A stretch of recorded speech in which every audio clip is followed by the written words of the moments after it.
Trent helping me here. We're all 3 linemen for GVEC. This is our Arkin demo. We built it 2 years ago. Just kind of a small replica of what's really out there, what we have. We have a 240 coming in the bottom side of those transformers, and back feed comes through there, and that's what puts a high voltage on the line. This is built 7200, and it just gives a slight demonstration of what can happen when you get close to the wire. A lot of people don't realize that even though, you know, we have a tree limb on there and wood's supposed to be a good insulator, there's moisture in the wood, so when we're cutting trees and doing stuff like that, the tree can still catch on fire and cause an arc.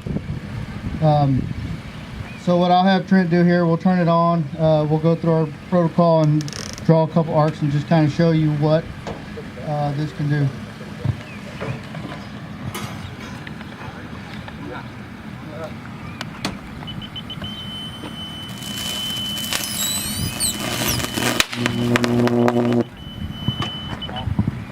If you notice, Trent had on his hip right here, we call it a V-Watch. It's a proximity detector. It just helps us when we're out patrolling the line in the middle of the night. It's dark, we can't see. Once we get close to our power line, it starts going off. Just to let us know that there's something around here. One of the other big issues we have, or what he's getting right now, is just a Mylar balloon. A lot of people have them, a lot of people let them go. Just a couple weeks ago, we had one getting one of our substations. We had about 6,000 people lose power because of one of those balloons. So we try to, you know, recommend to these people not to let them go, dispose of them properly, because it causes problems for us.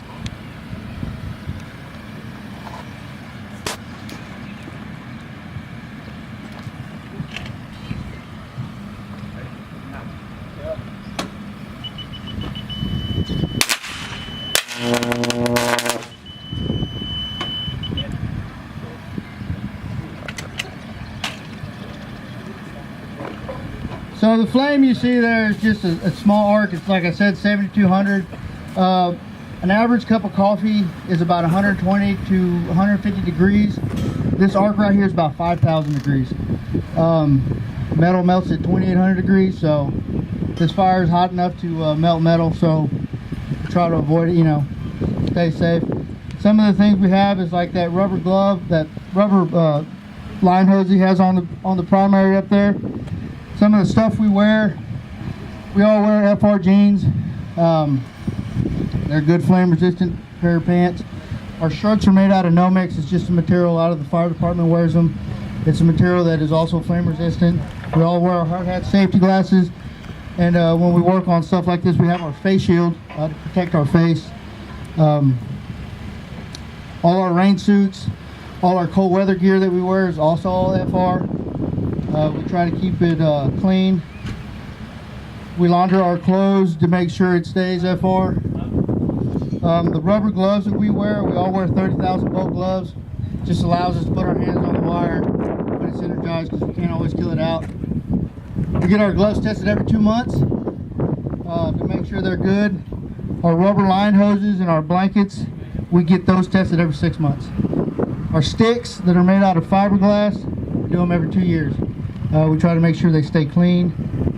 We wax them, stuff like that. The rubber gloves that he's wearing, we put on a leather protector to protect the glove, because even a small pinhole in that glove can get us hurt.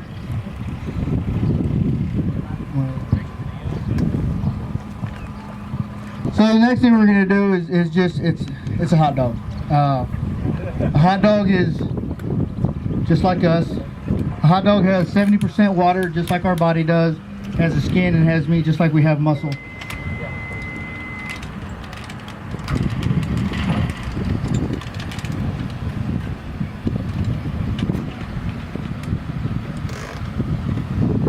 I have them touching on that line hose. Once Blake energizes that line, that line's hot. That line hose will protect us.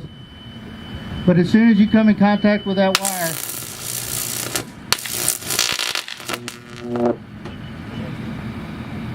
that's what happens.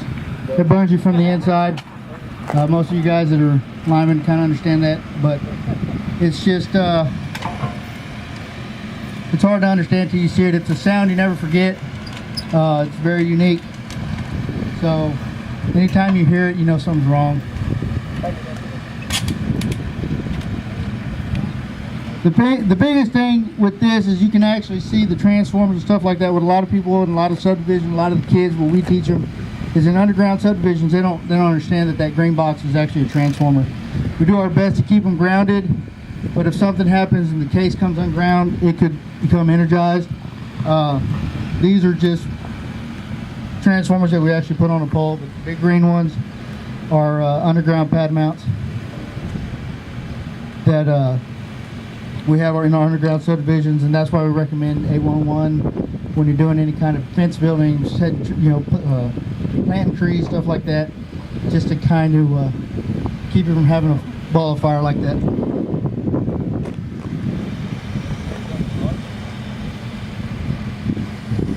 What we're just going to do is just have you draw, we're going to have Trent draw a couple arcs here just to see the fire. If you look at the flame, there's a couple different colors in it. The white flame is probably about your 5,000 degree mark, but there's some orange and some blue. And you can see on that wire how we've done it enough where it's starting to melt that aluminum.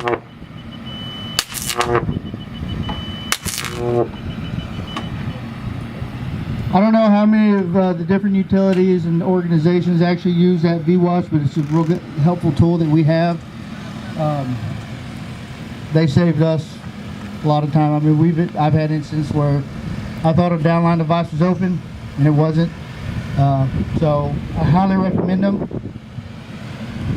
And the only thing about those is they're a good secondhand tool to have, but we use that just to kind of let us know, but we still test with actual voltage tester to make sure before we ground on lines. It's a long process. Many times when the first responders show up, the line might be what we call dead, but until it's grounded, we advise y'all to stay away from it. Anytime there's a car wreck and stuff like that, just like what we have over here, you have the potential for step voltage. Anytime a primary line is laying on the ground and it's still hot around there, there's a potential for the voltage to carry on. It's estimated about every 3 foot it drops in half. So when someone's in a car and they're in a wreck, we advise them to stay in the car unless the car is unsafe and they have to get out, the car's on fire, something like that. If you have to leave the car, we tell them to open the door and jump out with 2 feet, both feet together, and shuffle to keep you from stepping, because if it's a 3 foot, an average person steps about 3 foot. So if you take a step here and a step here, you'll have 70 to 100 volts on one side and 36 on the other. And that's where you're going to run into problems. So if you ever run up on a car wreck, you might not even get to touch the car and something's going to happen. So we advise you to stay away till one of the utilities show up, depending on where you're at, let you know that it is dead and grounded and it's safe to approach the car.